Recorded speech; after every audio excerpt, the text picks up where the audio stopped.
Сәлеме балалар, бүгін мен сендерге мақта қазмен мысықтың ертегісін айтып берем. Ертеде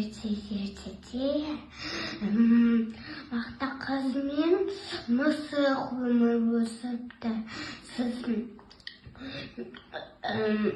Мақта қыз үй жинап жатқан кезде мүйізді тауып алды. Сол мүйізді тапқан кезде мысықты шақырды.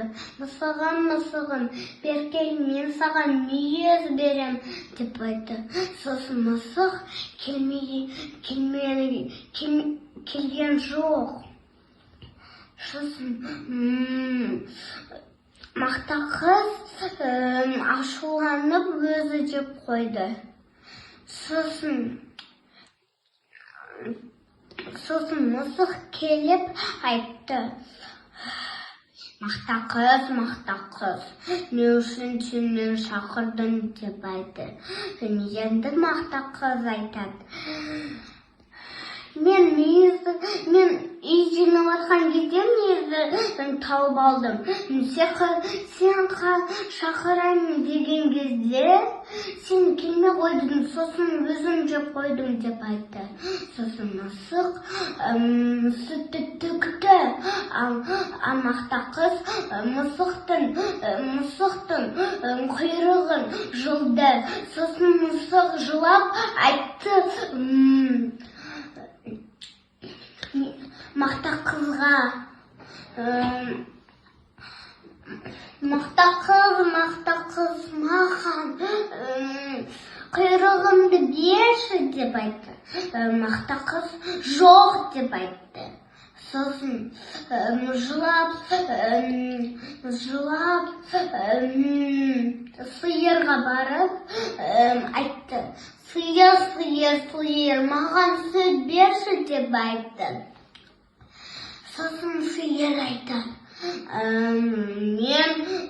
маған жапырақ алып кел, мен қарным ашты деп айтты сиыр.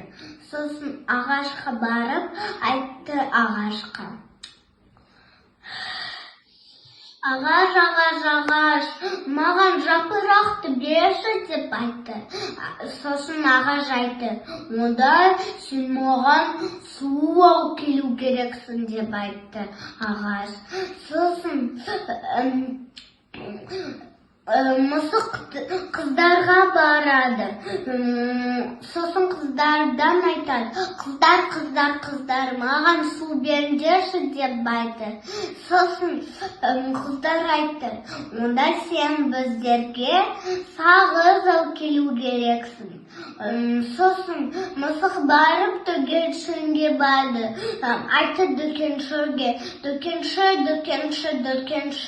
маған сағыз берші деп айтты. Сосын дүкенші айтады: онда сен маған жұмыртқа беру керексің деп айтты дүкенші. Сосын тауыққа барып айтты тауыққа: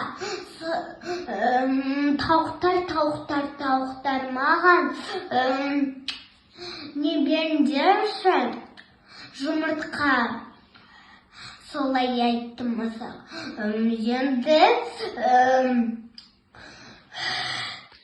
Енді тауықтар айтады: онда сен біздерге жем алып келу керексің деп айтты. Сосын тышқанға барып ашуланды тышқанға: әй тышқан, маған жем бер деп айтты. Маған бермесең мен сені жеймін деп айтты. Сосын тышқан айтты: жарайды. Сосын үйіне барып ашуланып салды: мысық қайдан келді деп берді. Сосын жемді тауыққа береді. Тауық жұмыртқа береді. Жұмыртқаны дүкеншіге береді. Дүкенші сағыз береді. Сағызды қыздарға апарып береді. Қыздар су береді. Суны ағашқа апарады. Ағаш жапырақ береді. Жапырақты сиырға береді. Сиыр сүтті береді. Сүтті мақта қызға береді. Сосын мақта қыз құйрығын беріп, дос болыпты. Болды. Сау болыңыздар.